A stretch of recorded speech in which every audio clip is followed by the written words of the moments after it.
নির্বাচনী আইন অনুযায়ী মনোনয়নপত্রের সঙ্গে 10 ধরনের তথ্য হলফনামায় উল্লেখ করতে হয়। এর মধ্যে রয়েছে প্রার্থীর পেশা, আয়ের উৎস, শিক্ষাগত যোগ্যতা, মামলা সংক্রান্ত তথ্য, প্রার্থীর নিজের ও তার উপর নির্ভরশীলদের সম্পদ বিবরণী। আসন্ন ত্রয়োদশ জাতীয় সংসদ নির্বাচনে ঢাকার 20টি আসনে 19টিতে প্রার্থী দিয়েছে বিএনপি, আর একটি আসন ছাড় দিয়েছে দলটি। চলুন জেনে নিই এই প্রার্থীরা কে কার চেয়ে কিসে এগিয়ে।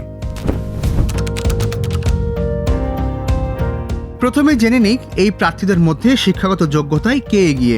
হলফনামার তথ্য অনুযায়ী ঢাকায় বিএনপির 19 প্রার্থীর মধ্যে শিক্ষাগত যোগ্যতায় এগিয়ে ঢাকা 11 আসনের এম.এ. কাইয়ুম, তিনি পিএইচডি ডিগ্রিধারী। আর স্বশিক্ষিত প্রার্থী হচ্ছেন ঢাকা 5 আসনের মোহাম্মদ নবিউল্লাহ। বিএনপির প্রার্থীদের দেওয়া হলফনামার তথ্য অনুযায়ী বার্ষিক আয় সবচেয়ে বেশি মির্জা আব্বাসের। বিএনপির স্থায়ী কমিটির সদস্য ও ঢাকা 8 আসনের প্রার্থী মির্জা আব্বাসের বার্ষিক আয় 9,26,45,000 টাকা। দ্বিতীয় সর্বোচ্চ বার্ষিক আয় ইশরাক হোসেনের 1,29,32,000 টাকা। ইশরাকের বার্ষিক আয় সবচেয়ে কম সানজিদা ইসলামের। হলফনামায় তিনি বার্ষিক আয় দেখিয়েছেন 5,85,000 টাকা। হলফনামার তথ্য অনুযায়ী নগদ টাকা রাখার দিকে এগিয়ে আছেন ঢাকা 19 আসনের দেওয়ান মোহাম্মদ সালাউদ্দিন। তার হাতে নগদ রয়েছে 3,20,28,000 টাকা, যা 19 জন প্রার্থীর মধ্যে সর্বোচ্চ। দ্বিতীয় অবস্থানে রয়েছেন মির্জা আব্বাস। হলফনামায় তিনি দেখিয়েছেন তার কাছে নগদ 2,51,00,000 টাকা রয়েছে। তবে নগদ টাকা সবচেয়ে কম আছে শফিকুল ইসলাম খানের কাছে।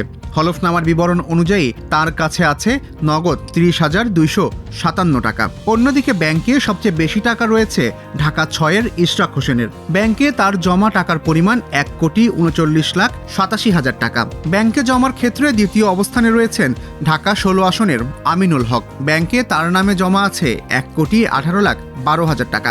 এই প্রার্থীদের মধ্যে ঢাকা 7-এর হামিদুর রহমানের ব্যাংক হিসাবে জমা টাকার পরিমাণ সবচেয়ে কম। তিনি ব্যাংকে জমা রেখেছেন 1,17,000 টাকা। নগদ ও ব্যাংকে জমা টাকা সহ অস্থাবর সম্পদের দিকে সবার শীর্ষে রয়েছে ঢাকা 20 আসনের প্রার্থী তমিজ উদ্দিন। তার অস্থাবর সম্পদের পরিমাণ প্রায় 85,04,00,000 টাকা। এই হিসেবে দ্বিতীয় স্থানে রয়েছে মির্জা আব্বাস। তার সম্পদের পরিমাণ 68,67,00,000 টাকা। হলফনামায় সবচেয়ে কম অস্থাবর সম্পদ দেখিয়েছেন নবিউল্লাহ। তিনি হলফনামায় 38,37,000 টাকার কথা উল্লেখ করেছেন। হামিদুর রহমানের স্থাবর সম্পদ 10,41,00,000 টাকার। এই হিসাব তার সম্পদের অর্জনকালীন মূল্য। তবে এই সম্পদের বর্তমান আনুমানিক মূল্য 43,80,63,000 টাকা। স্থাবর সম্পদের দিক থেকে দ্বিতীয় সর্বোচ্চ অবস্থানে রয়েছেন ঢাকায় 11 আসনের এম.এ. কাইয়ুম। তার স্থাবর সম্পদ রয়েছে 6,70,00,000 টাকার। তার কাছাকাছি সম্পদ রয়েছে আমানুল্লাহ আমানের। তার স্থাবর সম্পদের পরিমাণ 6,21,00,000 টাকা। ঢাকায় বিএনপির 19 জন প্রার্থীর মধ্যে সবচেয়ে কম স্থাবর সম্পদ রয়েছে নবিউল্লাহর। তিনি হলফনামায় 20 লাখ টাকার স্থাবর সম্পদ দেখিয়েছেন। হলফনামা পর্যালোচনা করে দেখা যায় প্রার্থীদের মধ্যে সোনা ও অন্যান্য মূল্যবান ধাতুর গয়না সবচেয়ে বেশি রয়েছে ববি হাজ্জাজের। তার কাছে সোনা ও অন্যান্য মূল্যবান ধাতু রয়েছে 35 ভরি। তার স্ত্রী রাসনা ইমামের কাছে রয়েছে 120 ভরি গয়না। ঢাকায় বিএনপির আরেক প্রার্থী দেওয়ান মোহাম্মদ সালাউদ্দিন হলফনামায় তার নিজের নামে 20 ভরি সোনা ও অন্যান্য মূল্যবান ধাতু থাকার কথা উল্লেখ করেছেন। তার স্ত্রী সাবিনা সিদ্দিকার কাছে রয়েছে 80 ভরি সোনাসহ মূল্যবান ধাতুর গয়না।